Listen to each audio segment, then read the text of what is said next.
Dans l'assemblée des saints, assoiffé je me tiens, que ton onction descende sur moi.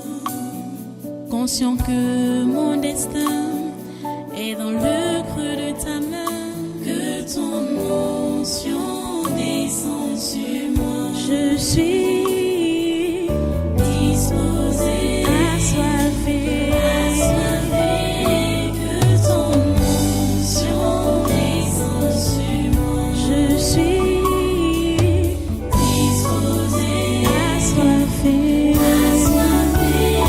que ton onction descende sur moi.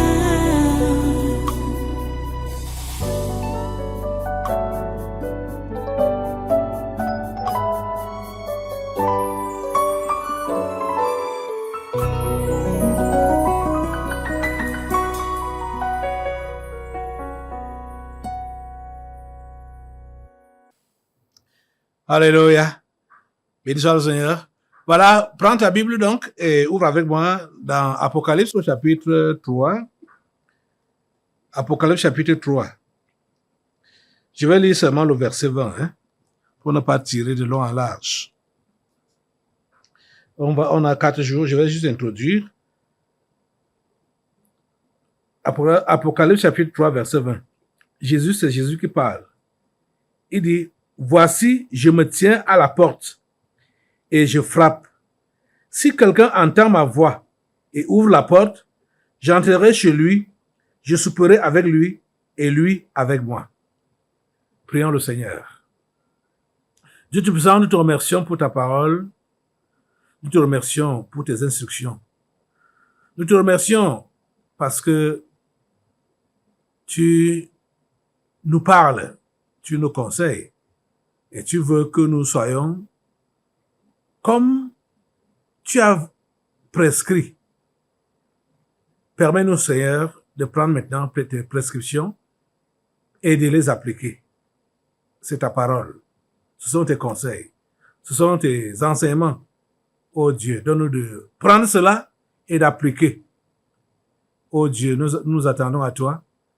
Merci de donner à chacun une oreille attentive. Et merci de détruire la grande oreille. Merci, parce que tu fais cela. Au nom de Jésus, tu détruis l'incompréhension et tu donnes la compréhension par ton Saint-Esprit. Au nom puissant de Jésus, nous avons prié. Amen. Voilà, prends place. Une fois de plus, soyez les bienvenus à ce congrès de surnaturel de ce 27 février 2025. Voilà, nous commençons notre séminaire, donc je ne serai pas long aujourd'hui, comme on a déjà longuement prié là, mais c'est pas suffisant. Je vous invite toujours à la prière. Le 20 mai, c'est dans quelques jours, nous devons prier, pas seulement pour le 20 mai, pas seulement contre les attaques pour le 20 mai là, mais pour la protection globale du Cameroun. Nous devons mettre le Cameroun à l'hôtel. Je l'ai mis à l'hôtel. Il est déjà à l'hôtel. Nous devons le maintenir à l'hôtel. Et vraiment, pour tous ceux-là qui travaillent à la communication, que ce soit à la radio, ou que ce soit même à la communication dans les réseaux sociaux, mettez toujours cette prière où je dédie le Cameroun, je pose le Cameroun à l'autel de Dieu. Ça doit toujours résonner. Seigneur, s'il te plaît, prends compte de cette dédicace. À chaque fois, le Cameroun t'appartient. C'est ton pays. C'est ton pays. Merci Seigneur. Ok. Donc voilà les amis. Aujourd'hui, le thème n'a pas changé. La délivrance des esprits familiers et de la sorcellerie. Donc, les pièges des esprits familiers, c'est la phase là que nous sommes en train de voir depuis un certain temps. Et ici, là, nous avons lu un verset qui nous parle de la porte. Jésus dit que il se tient à la porte et il frappe. Si quelqu'un entend sa voix et ouvre la porte, il dit qu'il va entrer chez lui, il va souper avec la personne et la personne va souper avec lui. Qu'est-ce que vous comprenez, les amis? Pour ne pas tirer de long en large, même comme je vais développer dans les jours qui viennent, vous devez comprendre une seule chose. C'est que la seule personne à qui vous devez ouvrir la porte de votre cœur là, c'est Jésus. La seule personne à qui vous devez ouvrir la porte de votre cœur, c'est Jésus. Donc la porte de votre vie, ce n'est que Jésus. Pas à quelqu'un d'autre, pas à une autre chose. Mais aujourd'hui, je vais te poser une question. Es-tu la brebis du Seigneur? Parce que quand Jésus dit ici que voici, je me tiens à la porte et je frappe. Si quelqu'un entend ma voix et ouvre la porte, j'entrerai chez lui, je souperai avec lui et lui avec moi. Ce n'est pas n'importe qui reconnaît la voix de Jésus. Tu comprends ça? Ce n'est pas n'importe qui reconnaît la voix de Jésus. Non. Ceux qui reconnaissent la voix de Jésus, ce sont ses brebis. C'est pourquoi j'ai donc posé la question, est-ce que tu es la brebis du Seigneur? Es-tu la brebis du Seigneur? Si tu es la brebis du Seigneur, tu vas discerner sa voix. Tu vas discerner sa voix, tu vas reconnaître sa voix. Pendant que, comme je démarre aujourd'hui, nous allons rentrer, je vais vous demander d'aller lire posément cette dernière lettre, c'est-à-dire la 7e lettre à l'église de Laodicée. Apocalypse chapitre 3 là, verset 14 à 22. Lisez ça entièrement. Et vous allez lire également Jean au chapitre 10, verset 1 à 21. Voilà quelques passages que je peux vous donner comme ça. Il y a beaucoup de passages, hein. Mais je veux que vous puissiez méditer par rapport à ça. Parce que je vous pose la question, est-ce que vous êtes la brebis du Seigneur? Si vous êtes la brebis du Seigneur, vous êtes supposé reconnaître sa voix. Vous comprenez? Si vous êtes la brebis du Seigneur, vous êtes supposé reconnaître sa voix. Parce qu'il dit ici que voici, je me tiens à la porte et je frappe. Quand il frappe, il est en train de parler en même temps. Il dit kong, kong, kong. Ou bien toc, toc, toc. Ou bien allô, qui est là? Ben, ce fait de parler là permet déjà à la personne qui est à l'intérieur de reconnaître la voix. Il dit, voici, je me tiens à la porte et je frappe. Si quelqu'un entend ma voix et ouvre la porte, j'entrerai chez lui, je souperai avec lui et lui avec moi. Es-tu la brebis du Seigneur? Si tu es sa brebis, tu es supposé reconnaître sa voix. Je vais encore te poser une question. Est-ce que chaque fois que tu ouvres ta porte, la porte de ton cœur là, ou la porte de ta vie là, chaque fois que tu ouvres ta porte, est-ce que c'est à Jésus que tu ouvres cette porte là? Est-ce que c'est lui qui a frappé? Est-ce que tu as reconnu sa voix avant d'ouvrir la porte? Hein? Avant d'ouvrir la porte de ton cœur, avant d'ouvrir la porte de ta vie, est-ce que tu as reconnu la voix de Jésus? Ok. Allons dans Jean 10.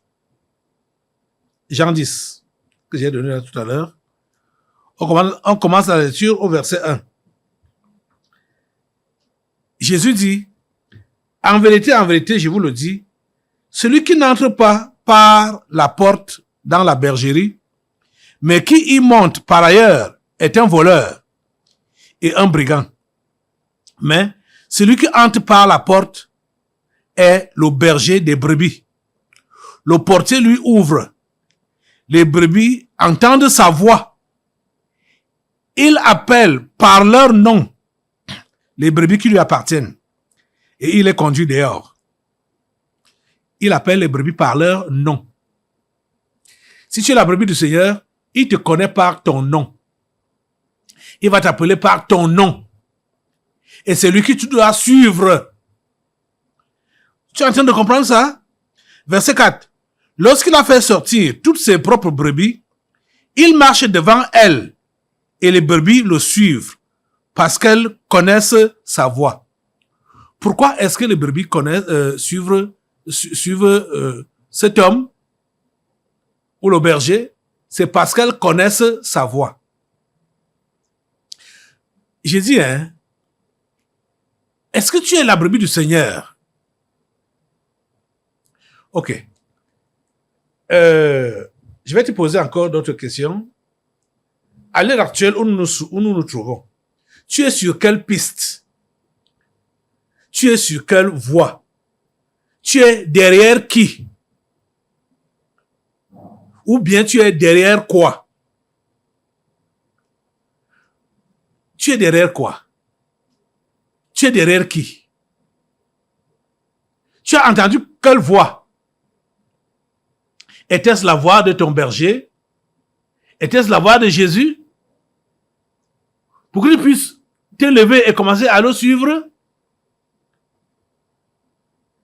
Les amis, vous devez comprendre que les exercices familiers utilisent les mêmes méthodes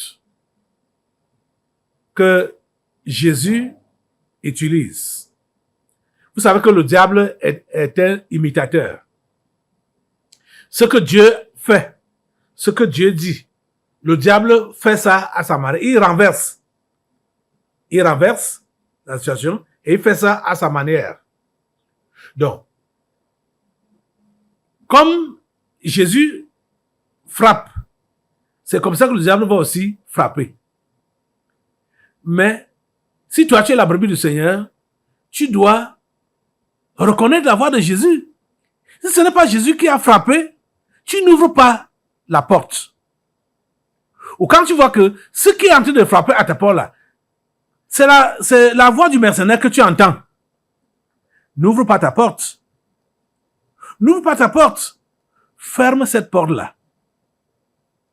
Ferme ça. Ne te gêne même pas. Si tu es la brebis du Seigneur, tu ne te gênes pas. On va cogner. On va cogner. On va taper. On va parler. On va appeler. Mais parce que tu ne reconnais pas la voix, tu n'es pas obligé de sortir pour ouvrir la porte. C'est ça que je voudrais t'enseigner aujourd'hui. Parce que beaucoup là, vous-même vous savez ce qui est en train de vous tenter. Il y a le mariage qui cogne à ta porte.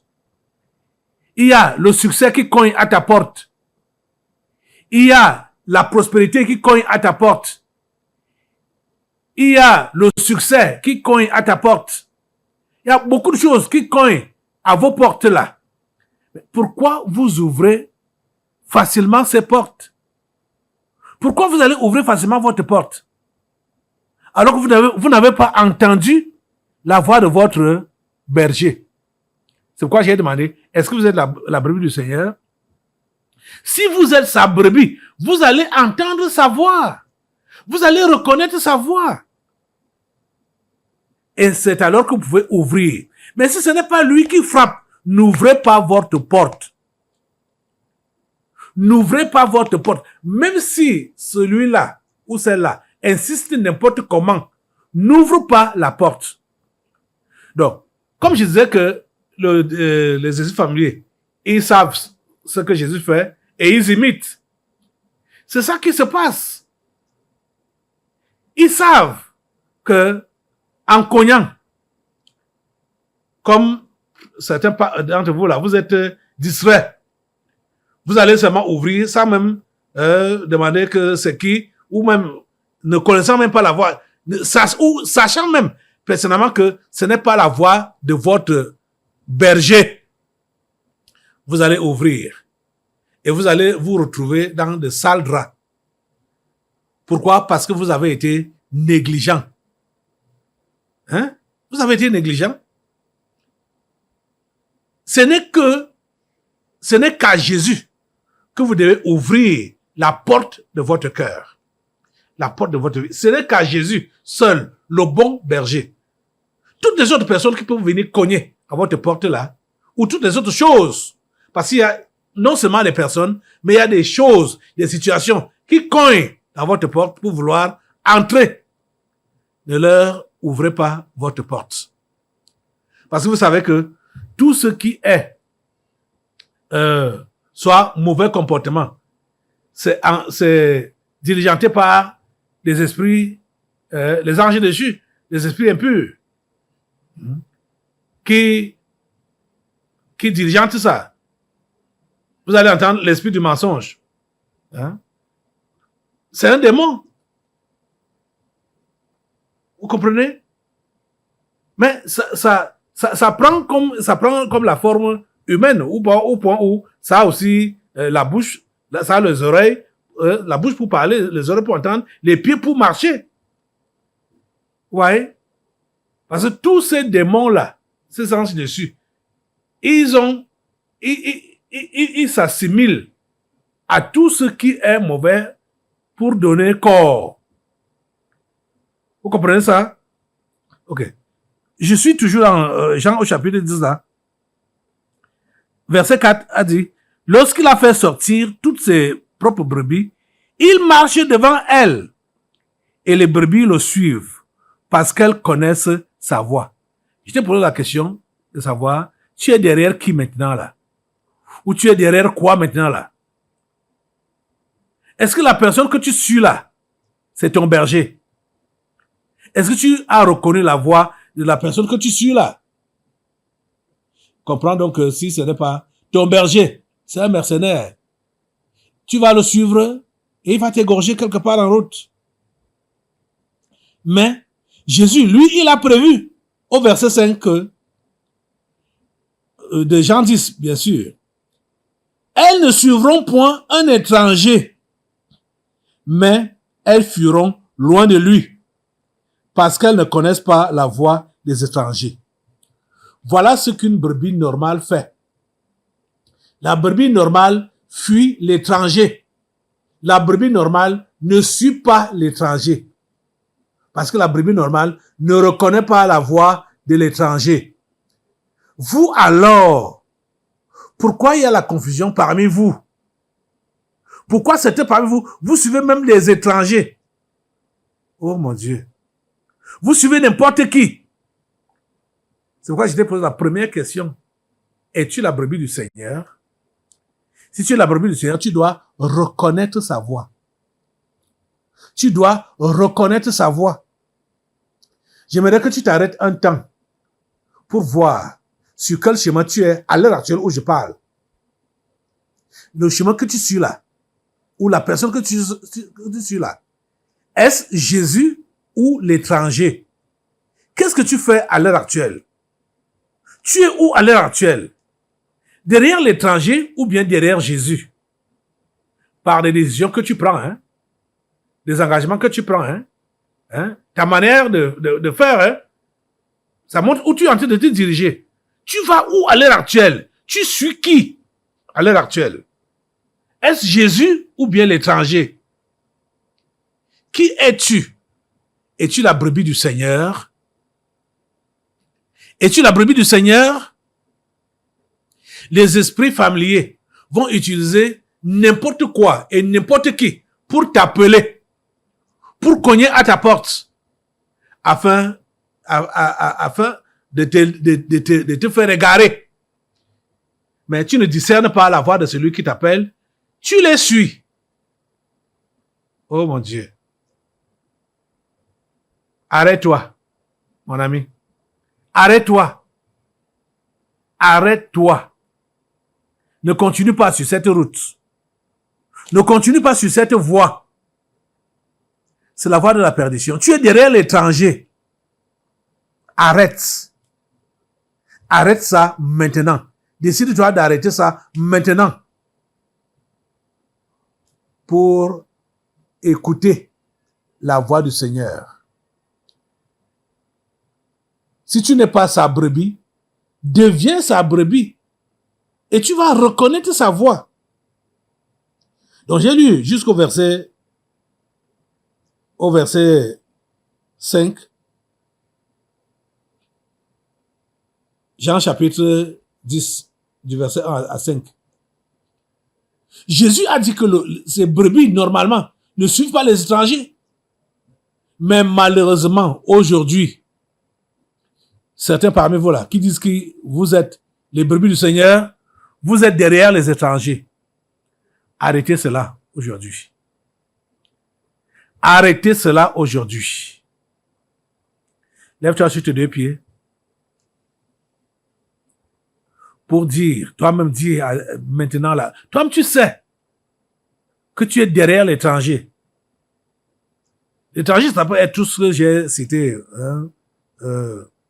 quelque temps avant là. Hein. Voilà les étrangers là-bas. Tu es derrière eux. L'étranger peut être le mariage. L'étranger peut être la carrière, le succès, la réussite, l'argent. Donne, qu'est-ce qui te préoccupe? C'est l'étranger. Parce que ce que tu suis, c'est ce qui t'a appelé. Et t'a dit, viens derrière moi. Viens après moi. Tu es après quoi? Tu es derrière quoi? Aujourd'hui, dis je m'arrête. Fais un temps d'arrêt. Rentre en arrière. Et suis Jésus. Oh Seigneur, aide-les à s'arrêter, à marquer un temps d'arrêt et de retourner, de rebrousser chemin pour te suivre. Toi, le bon berger. S'il te plaît, Seigneur, fais-le maintenant. Au nom puissant de Jésus, j'ai prié. Amen. Asseyons-nous. Nous allons maintenant passer aux délivrances prophétiques. Dans l'assemblée des saints, assoiffé je me tiens, que ton onction descende sur moi. Conscient que mon destin est dans le creux de ta main, que ton onction descende sur moi. Je suis